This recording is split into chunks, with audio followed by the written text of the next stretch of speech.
Hello, good morning. എല്ലാവർക്കും നമ്മുടെ പുതിയൊരു വീഡിയോയിലേക്ക് വീണ്ടും സ്വാഗതം. എല്ലാവരും സുഖമായിട്ടും സന്തോഷമായിട്ടൊക്കെ ഇരിക്കുകയാണെന്ന് വിചാരിക്കുന്നു. അപ്പം നമ്മളിവിടെ കുഴപ്പമൊന്നുമില്ല. ഇത്തിരി തണുപ്പൊക്കെ ഉണ്ടെന്നേ ഉള്ളൂ കേട്ടോ. രാവിലെ എണീക്കാനുള്ള ഒരു മടിയാണ്. അപ്പോൾ രാവിലെ ഒരു 5:45 ആകുമ്പോൾ തന്നെ ഞാനിതാ എണീറ്റ് വന്നിട്ടുണ്ട്. തണുപ്പ് നോക്കിയിട്ട് കാര്യമില്ല. കുറച്ച് ദിവസമായിട്ട് വർക്കൊന്നും ഇല്ലാത്തത് കൊണ്ട് കുറച്ച് പതുക്കൊക്കെയാണ് കേട്ടോ എണീറ്റിട്ടുണ്ടായിരുന്നത്. ഇന്നിപ്പോൾ ഇതാ വീണ്ടും ജോലിയൊക്കെ തുടങ്ങിയിട്ടുണ്ട്. അപ്പോൾ എന്തായാലും പതിവുപോലെ തന്നെ ഒരു 5:45 കഴിഞ്ഞപ്പോൾ തന്നെ ഞാൻ എണീറ്റ് വന്നു. അങ്ങനെ അടുക്കളയിലെ പണികളൊക്കെ ഓരോന്നായിട്ട് നോക്കുന്നുണ്ട്. അപ്പോൾ രാവിലെ തന്നെ ഞാൻ നമ്മുടെ ഉപ്പുമാവ് ഉണ്ടാക്കുകയാണ് കേട്ടോ. അപ്പോൾ ഞാൻ രാവിലെ കഴിക്കാനുള്ളത് ആദ്യം ഉണ്ടാക്കാമെന്ന് വിചാരിച്ചു. കാരണം ഏട്ടന് ഇത്തിരി നേരത്തെ പോകണമെന്ന് പറഞ്ഞു. അങ്ങനെ ഏട്ടൻ പോകുമ്പോഴത്തേക്ക് ഉപ്പുമാവൊക്കെ ഉണ്ടാക്കി കൊടുക്കാനായിട്ട് നിൽക്കുകയാണ്. രാവിലെ നമ്മുടെ ഉപ്പുമാവിനുള്ള താളിപ്പൊക്കെ ഇടുകയാണ് കേട്ടോ. താളിപ്പ് എന്ന് പറയുമ്പോൾ കടുക് പൊട്ടിക്കുക. അപ്പോൾ കടുകൊക്കെ പൊട്ടിക്കാനായിട്ട് വെച്ചു. കടുകും കുറച്ച് നമ്മുടെ ഉഴുന്ന് പരിപ്പുണ്ടല്ലോ അതും, ഒരു 2 വറ്റൽമുളകും, പിന്നെ സവാള അരിഞ്ഞത്, ഇഞ്ചി, പച്ചമുളക്, കറിവേപ്പില, അങ്ങനെ ഉള്ള സംഭവങ്ങളൊക്കെ ഇടുക. എന്നിട്ട് നന്നായിട്ട് വഴറ്റി കൊടുക്കുന്നുണ്ട്. കുറച്ച് ഉപ്പൊക്കെ ചേർത്ത് നന്നായിട്ട് വഴറ്റിയാൽ പെട്ടെന്ന് തന്നെ വഴണ്ട് കിട്ടും. അപ്പോൾ എല്ലാവർക്കും അറിയാമല്ലോ ഇങ്ങനെ ഒരു ട്രിക്കൊക്കെ. അപ്പം ഞാൻ പറഞ്ഞു തരേണ്ട കാര്യമൊന്നുമില്ല. അപ്പോൾ ഉപ്പുമാവ് ഉണ്ടാക്കാൻ എല്ലാവർക്കും അറിയാം. എന്നാലും നമ്മൾ വ്ളോഗൊക്കെ ആണല്ലോ, അപ്പോൾ അതിങ്ങനെ നമ്മൾ പറഞ്ഞു പോകണമെന്നേ ഉള്ളൂ.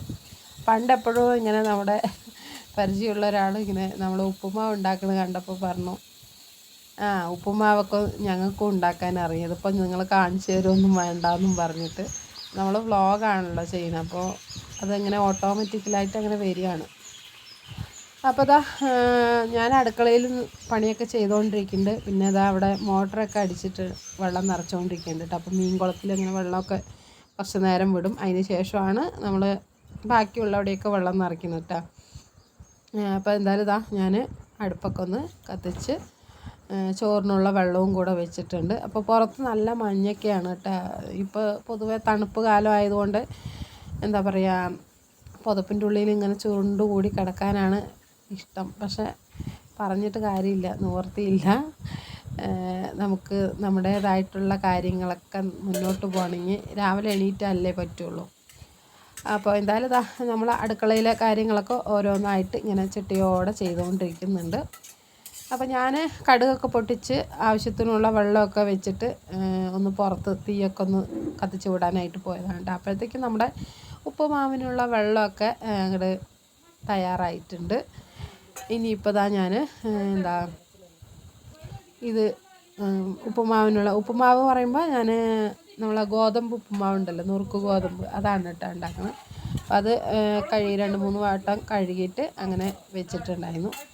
എന്നിട്ട് ചേർത്ത് കൊടുത്തിട്ടുണ്ട്. നമ്മുടെ ഗോതമ്പൊക്കെ ചേർത്ത് ഒന്ന് നന്നായിട്ട് ജസ്റ്റ് ഇളക്കിയിട്ട് ഒന്ന് സിമ്മിൽ വെച്ച് ഒരു 10 മിനിറ്റ് അങ്ങോട്ട് വേവിക്കാം കേട്ടോ. അപ്പോൾ കറി വയ്ക്കാൻ പോണത് ഇന്ന് രാവിലെ കറി വയ്ക്കുന്നത് കൂർക്കയുണ്ടല്ലോ, കൂർക്കയും തുവരയ്ക്കയാണ് കേട്ടോ. കഴിഞ്ഞ വീഡിയോയിലും എനിക്ക് നല്ല ഓർമ്മയുണ്ട്, തുവരയ്ക്കപ്പൊളിയും കൂർക്ക ഉപ്പേരിയായിരുന്നു. അപ്പോൾ വീട്ടിൽ പോയപ്പോൾ ഒരു 2 വട്ടം കറി വയ്ക്കാനുള്ളത് കൊണ്ടുവന്നിട്ടുണ്ടായിരുന്നു. അപ്പോൾ ഞാനിങ്ങനെ തുവരയൊക്കെ തൊലിച്ച് ഫ്രിഡ്ജിൽ വെച്ചതാണ് കേട്ടോ. പറ്റുന്ന സമയത്ത്, ഇത്രയും ദിവസം പണിയൊന്നും ഇല്ലല്ലോ, അപ്പോൾ പണിയൊന്നും ഇല്ലാത്ത സമയത്ത്, ഒഴിവോടെ ഇരിക്കുന്ന സമയത്ത് ഈ തുവരയൊക്കെ തൊലിച്ച് വയ്ക്കും, ഈ കൂർക്കയൊക്കെ നന്നാക്കും, അങ്ങനെയൊക്കെ ചെയ്ത് വെച്ചതായിരുന്നു. പിന്നെ പറഞ്ഞിട്ട് കാര്യമില്ല, വീട്ടിൽ കറി വയ്ക്കാൻ എന്തെങ്കിലും ഒന്ന് ഇതുപോലെ കിട്ടിയാൽ പിന്നെ അത് തന്നെയാണ് വെക്കണമെന്ന് ഒരു പരാതിയും ഉണ്ട് വീട്ടിൽ. ഇപ്പോൾ ഏട്ടനാണെങ്കിലും മക്കളാണെങ്കിലും അങ്ങനെ തന്നെയാണ് കേട്ടോ പറയണത്. നമ്മുടെ കയ്യിൽ ഫ്രിഡ്ജിനകത്തൊന്നും ഉണ്ടായിരുന്നില്ല കേട്ടോ. സത്യം പറഞ്ഞാൽ വേറെ കറി വയ്ക്കാനൊന്നും ഉണ്ടായിരുന്നില്ല. അപ്പോൾ പിന്നെ കൂർക്കയുണ്ട്, തുവരയ്ക്കുമുണ്ട്. ഒരു ദിവസം കൂർക്ക ഉപ്പേരിയും തുവരപ്പുളിയും വെച്ചു, പിറ്റേ ദിവസം എന്തൊക്കെയോ വേറെന്തോ കറി വെച്ചു. ഇന്നിപ്പോൾ വീണ്ടും അത് തന്നെയാണ് കേട്ടോ വെക്കുന്നത്. കൂർക്ക ഇന്നിപ്പോൾ രണ്ടും കൂടെ ചേർത്ത് വെക്കാമെന്ന് വിചാരിച്ചു. തുവരയും കൂർക്കയും കൂടെ മസാല പോലെ വെക്കുമല്ലോ, അത് ഉണ്ടാക്കാമെന്നും വിചാരിച്ചിട്ടാണ് കേട്ടോ. അപ്പോൾ പുളിയും കറിയിൽ നിന്നൊക്കെ ഒന്ന് മാറ്റിപ്പിടിച്ചു. സാധാരണ നമ്മുടെ ഗ്രീൻ പീസൊക്കെ മസാല കറി വെക്കണ പോലെ കേട്ടോ. അപ്പോൾ ആദ്യം തന്നെ കൂർക്കയും മഞ്ഞൾപ്പൊടിയൊക്കെ ഇട്ടിട്ട് കൂർക്കയും തുവരയ്ക്കയും വേവാനും വെച്ചു. ഉപ്പൊക്കെ ചേർത്ത് വേവാൻ വെച്ചു കുക്കറിനകത്ത്. പിന്നെ സവാള ഇഞ്ചി, വെളുത്തുള്ളി, പച്ചമുളക്, കറിവേപ്പില ഒക്കെ വഴറ്റുകയാണ് കേട്ടോ. പിന്നെ ഒരു 2 കഷ്ണം ഗ്രാമ്പു, ഒരു കഷ്ണം പട്ട, അതൊക്കെ ഇട്ട് കൊടുത്തിട്ടുണ്ട്. മസാലക്കറിയാണല്ലോ, അപ്പോൾ ചെറുതായിട്ടൊരു മസാലേൻ്റെ ഒരു മണമൊക്കെ വേണം. അപ്പോൾ അതും ഇട്ട് കൊടുത്തിട്ടുണ്ട്. പിന്നെ അതിലേക്ക് നമ്മളിതാ മല്ലിപ്പൊടി ചേർത്ത് കൊടുക്കുന്നുണ്ട്. പിന്നെ മുളക് പൊടി ഇത്തിരി ഇട്ടാൽ ഒരുപാടൊന്നും ചേർക്കില്ല, കുറച്ച്. പിന്നെ ഗരം മസാല അതും കൂടെ ചേർത്തിട്ട് നന്നായിട്ടൊന്ന് ഇളക്കി യോജിപ്പിക്കാം. മസാലക്കറി ആയതുകൊണ്ടാണ് കേട്ടോ ഞാൻ ഗരം മസാല ചേർത്ത് കൊടുത്തത്.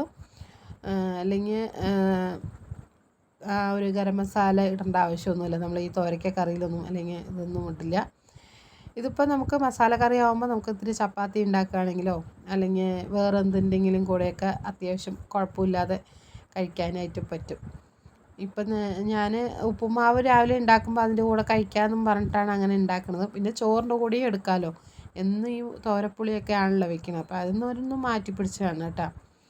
അങ്ങനെ എല്ലാം പൊടികളൊക്കെ ഒന്ന് മൂത്ത് വന്നതിന് ശേഷം തക്കാളിയും ചേർത്ത് നന്നായിട്ടൊന്ന് വഴറ്റി പിന്നെ നമ്മൾ വേവിച്ച് വെച്ച നമ്മുടെ കൂർക്കയും തുവരക്കയും എടുത്ത് ഒഴിച്ചിട്ടുണ്ട്, കമഴ്ത്തിയിട്ടുണ്ട് കേട്ടോ. അങ്ങനെ നമ്മൾ ഇനി നമുക്കിതിൽ തേങ്ങയും കൂടെ അരച്ച് ചേർത്താൽ നമ്മുടെ കൂർക്ക കറി എന്തായാലും റെഡിയാകും. കൂർക്ക മസാല, തോരയിട്ട മസാല റെഡിയാവും. അപ്പോൾ എന്തായാലും ഞാൻ വെറും പച്ച തേങ്ങ അരച്ച് ഒഴിക്കുന്നുണ്ട് കേട്ടോ. തേങ്ങയ്ക്ക് ഇപ്പോൾ ഭയങ്കര വിലയാണ്, നാട്ടിലൊക്കെ നല്ല വിലയാണ്. കണി കാണാൻ കിട്ടില്ല. മിക്കവാറും ദിവസങ്ങളിൽ തേങ്ങ ഇടാതെയൊക്കെയാണ് കേട്ടോ പറ്റും പോലെയൊക്കെ കറി വയ്ക്കുന്നത്. അപ്പോൾ തേങ്ങയ്ക്ക് നാട്ടിൽ നല്ല വിലയാണ്. നമ്മുടെ തെങ്ങിലും തേങ്ങയില്ലല്ലോ, അപ്പോൾ പിന്നെ ഇത്തിരി ബുദ്ധിമുട്ടായാണ് കേട്ടോ. അപ്പോൾ ഇത്തിരി കഞ്ചത്തരമൊക്കെയാണ് നമ്മൾ കറി വയ്ക്കുന്ന അവിടെയൊക്കെ ഒരു പിശുക്കത്തരമൊക്കെ ഉണ്ട്. അങ്ങനെ പിശുക്കത്തരം ഇല്ലെങ്കിൽ ജീവിക്കാനും പറ്റണ്ടേ അല്ലേ. അങ്ങനെ നമ്മളിതാ കറിയൊക്കെ റെഡിയാക്കിയിട്ടാണ്. പിന്നെ ഞാനിതാ ഉപ്പുമാവൊക്കെ എടുത്ത് കഴിക്കുകയാണ്. ഞാൻ അങ്ങനെ പോയി കുളിയും നനയൊക്കെ കഴിഞ്ഞ് റെഡിയായി ഉപ്പുമാവൊക്കെ കഴിക്കുകയാണ് കേട്ടോ രാവിലെ. എന്നിട്ട് വേണം നമ്മൾ വർക്കിന് പോകാനായിട്ട്. അപ്പോൾ വീട്ടിലെ പണികളൊക്കെ ഏകദേശം അങ്ങോട്ട് ഒരുങ്ങിയിട്ടുണ്ട്. പിന്നെ അതാ നമ്മുടെ പുൽക്കൂട് ചിട്ടിക്കുട്ടിക്ക് നാളെ ക്രിസ്മസ് സെലിബ്രേഷനാണ് കേട്ടോ. അപ്പോൾ അവൾ ചെറുതായിട്ടൊന്ന് തട്ടിക്കൂട്ടിയ ഒരു പുൽക്കൂടാണ്. 2-3 ദിവസമായിട്ട് ഇങ്ങനെ അതിൻ്റെ പുറകിൽ നിൽക്കുന്നത്. അപ്പോൾ അതിങ്ങനെ നിന്ന് കൊണ്ടുപോകാനായിട്ട് വെളിയിലെടുത്ത് വെച്ചാണ്. അപ്പോൾ ഞാനൊന്ന് വീഡിയോ എടുത്താണ്. അപ്പോൾ എന്തായാലും പിള്ളേരൊക്കെ പോകാനായിട്ട് നിൽക്കുന്നുണ്ട് കേട്ടോ. ചാരുമോൾക്ക് പിന്നെ എക്സാം ആയതുകൊണ്ട് അവൾ ഇത്തിരി പതുക്കെ പോവുള്ളൂ. അപ്പം മക്കളുടെ അടുത്തൊക്കെ യാത്രയൊക്കെ പറഞ്ഞ് ഇനിയിപ്പോൾ ഞാൻ എന്തായാലും എൻ്റെ ഒരു സംരംഭത്തിലേക്ക് അങ്ങനെ പോയിക്കൊണ്ടിരിക്കുകയാണ് കേട്ടോ. അപ്പോൾ എന്തായാലും നല്ല മഞ്ഞൊക്കെ വീണ് കിടക്കുന്ന നമ്മുടെ പുഴയോരത്ത് കൂടെ പോകുമ്പോൾ തന്നെ ഭയങ്കര തണുപ്പാണ്. മണി 8:30 ആയിട്ടുണ്ട്, എന്നാലും തണുപ്പൊന്നും മാറിയിട്ടില്ല.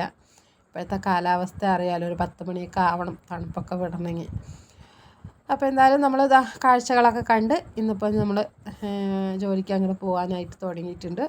അപ്പോൾ എന്തായാലും നമ്മുടെ ഇന്നത്തെ കുഞ്ഞു വ്ളോഗ് നിങ്ങൾക്കെല്ലാവർക്കും ഇഷ്ടമായിട്ടുണ്ടാവും എന്നാണ് വിചാരിക്കുന്നത്. ഇഷ്ടപ്പെട്ടവർ മറക്കാണ്ട് ഇപ്പം തന്നെ ഒന്ന് ലൈക്ക് അടിക്കുക.